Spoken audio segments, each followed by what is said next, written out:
Yesterday was Epiphany, January 6th, Tuesday. I have been asked, and I would like to share a few thoughts about Epiphany this afternoon. An epiphany, simply put, is a sudden, powerful moment of realization or understanding, where you grasp a true meaning of something important, often triggered by a simple event. It's a showing forth, a manifestation of a deeper truth. For example, the simple truth: an apple falls to the ground from a branch on the tree. And the deeper truth, the idea of gravity, is born. The simple event: we carry an umbrella when clouds fill the sky and rain is forecast. And the deeper truth: if we adjust our behavior a bit to pay attention, we won't be drenched when we arrive. And in our Christian context of Epiphany, the simple event, the birth of Christ, an everyday, normal, natural occurrence of a tiny baby who, as we discover the deeper truth, the world comes to understand the baby as the Son of God.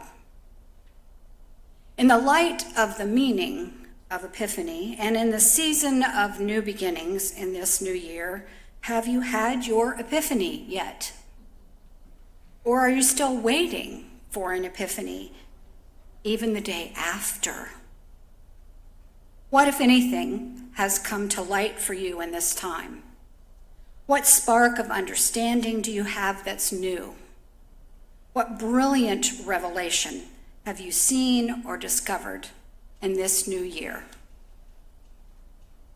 While a few people among us may have had an epiphany in these past days, or have had perhaps a little bit of light shed on a difficult situation or a broken relationship, even through this season of light and understanding, it still feels as if we are in the midst of a time of darkness. And we humans do not like the dark. People of all ages, not just children, are afraid of the dark. How many of us are there who are more nervous to take a familiar walk route once the sun has set? We can even have an unsettling feeling walking about familiar rooms when the lights go out. The darkness brings different sights and shadows and sounds. Our thoughts match what we cannot see. There are so many fears our minds can conjure, unknown circumstances in the night that could harm us, although I realize one can fall as easily in the light of day as in the dark of night. However, in the darkness, we hold the fear of someone or something frightening us or causing us harm. We hold the fear of all that is unseen or imagined, and we even hold the fear of what we do not know. And it's not simply the darkness outside. It is also the darkness within our souls, the darkness that causes our hearts to stumble, the darkness that causes sleepless nights, the darkness that muddles our minds with confusion. Epiphany, not just the day, but the season, calls us to see beyond the darkness, to see the possibilities of light that are all around us, to witness an ordinary event and seek the deeper meaning that is filled with light. I know that to be true, and I hear that call to see beyond the darkness. However, I'm still moving through the darker in-between places of Epiphany. I would like to share with you an excerpt from Barbara Brown Taylor's book, Learning to Walk in the Dark. In this excerpt, she speaks about how in our beds at nights, in the dark, we face our nearness and our farawayness from God. Taylor writes, "While no one's personal history of darkness is exactly like anyone else's, beds are something we all have in common. They're where most of us spend our nighttime hours. Beds are where we sleep and dream. They are also where some of us wake at inconvenient hours to think about things we would rather not think about, which is why our bedside tables are littered with remedies for getting back to sleep. If the book we have been reading does not work, there is solitaire. If solitaire does not work, there is a white noise machine. If the white noise machine does not work, there is a pill." What is it about beds at night? During the daytime, a bed seems harmless enough. You can take a nap in one on a Saturday afternoon without waking up to wonder how much longer you have to live. You can work a crossword puzzle in one while you're getting over a bad cold without worrying about who will take care of you when you live past all sense. But wake up in a bed in the middle of the night, unable to go back to sleep, and you can be in for a real workout. "When I wake up like that," she goes on, "things go all right for a moment or two. The dream was just a dream. The bed is familiar. The house is quiet. Everything is all right. But then I remember I'm awake when I'm supposed to be sleeping, and how hard it can be to get back to sleep again, especially when I start thinking about all the things I do not want to think about, which I am beginning to think about right now."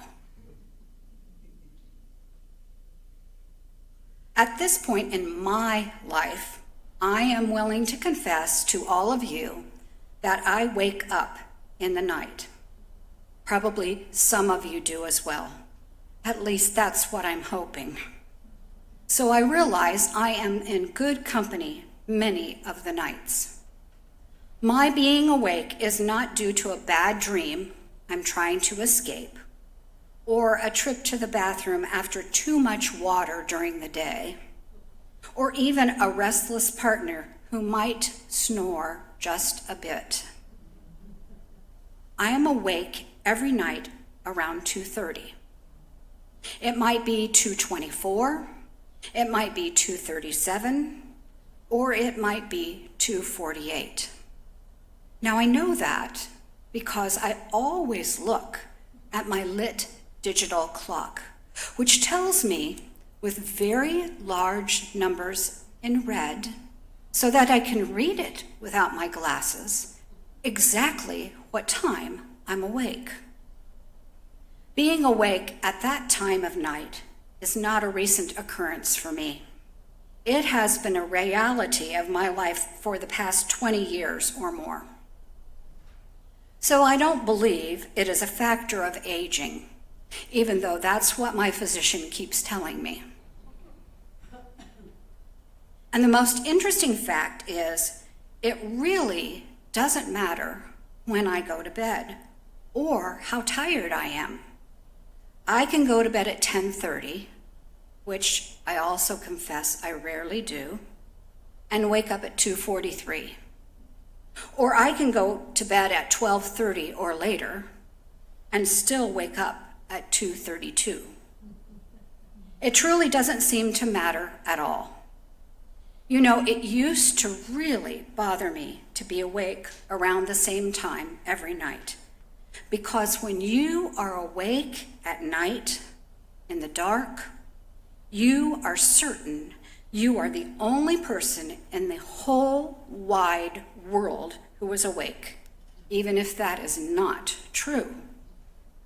However, as time passes, I have come to accept that this is a way of life for me, and it's no longer a problem or a frustration. It is simply a part of who I am. I have said since the beginning of my nighttime moments that when I'm awake in the dark, there is something wrong in the universe. Clearly, there are so many things wrong in our current world. However, I would tend to believe there is a struggle for someone I know and care about, or for someone I love. I've also come to believe that it's my time to seek a glimmer of light, and the way I try to find that glimmer of light is to talk with God. Some people have told me, in a not so helpful way, that God must wake me up that time of night for a chat. I would hope that's not really God's agenda for me. The glimmer of light I hope to find in the midst of the mystery of the dark is twofold. The first is to have the faith to pray for something I don't yet understand. And the second is to believe in something beyond what I can explain to others, to believe in the mystery, to know deep within my own heart. So, tonight, when I awaken and it is dark, rest assured I will pray, knowing that even in the midst of the darkness, I will attempt to find a glimmer of light. In order to see and appreciate the darkness, we must realize that there are others who are also walking in the dark, longing to see the light. We must understand we are not alone in the dark. While we might be alone in our darkness, we are not alone in experiencing the dark. It seems to me realizing the fact that we are not alone in experiencing the dark might just be the first step in offering compassion to ourselves and to others. Recognizing most everyone is coping with some kind of darkness. Most everyone is longing to see glimmers of light within their lives as well. So, we come to the difficult questions. How do we see glimmers of light in the midst of the realities of life? How do we find hope in the world of today? How do we carry the spirit of epiphany in our hearts and our lives when the possibilities seem so distant? What does epiphany even mean in the year of 2026? Martin Shaw speaks to these questions. Shaw states, "What if we reframe living with uncertainty to navigating mystery?" There's more energy in the second phrase, navigating mystery. However, navigating mystery is not the same thing as living with uncertainty.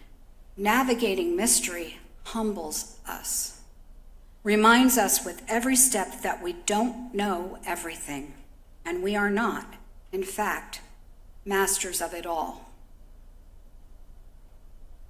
As Shaw states, navigating mystery, holding our hopes so that we can see just as far as the light shines, and then stepping forward in faith, seems the best way to begin. Remembering that small steps can still get us where we want to go.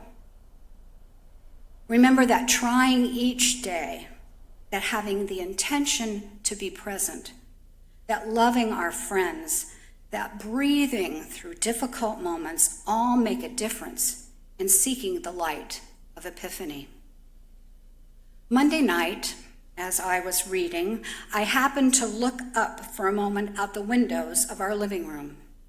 The windows I was looking through face east. As I gazed out into the backyard through the bare tree branches, I saw the moon, which was still almost full and ringed with a hazy, wide circle of mist. Even though the moonlight was bright, casting shadows on our lawn, there were also stars to see, twinkling in the night sky. In that moment, I was remembering a beautiful poem written by Brian Andrus called Reminded by Stars. Remember again tonight that we are completely surrounded by stars in space, no matter how often we just stare at the ground, wondering where the magic has gone. So, we continue to seek to see the light. We continue to let our light shine. Perhaps we aren't quite ready to sparkle yet. Maybe we simply find glimmers of light along the way, knowing that for now, in this season of Epiphany, wherever we might be, the light will shine in the darkness. And because we have the beauty of the sunshine at the end of the day, perhaps tonight we will be able to see the stars. To close our time together this afternoon, I would like to sing This Little Light of Mine with you. You have the words. They're on the handout, and they're a little different than what I learned when I was probably 7 at church camp for the first time. The first verse is the same. This little light of mine, I'm gonna let it shine. The second verse, everywhere I go, I'm gonna let it shine. That's the same.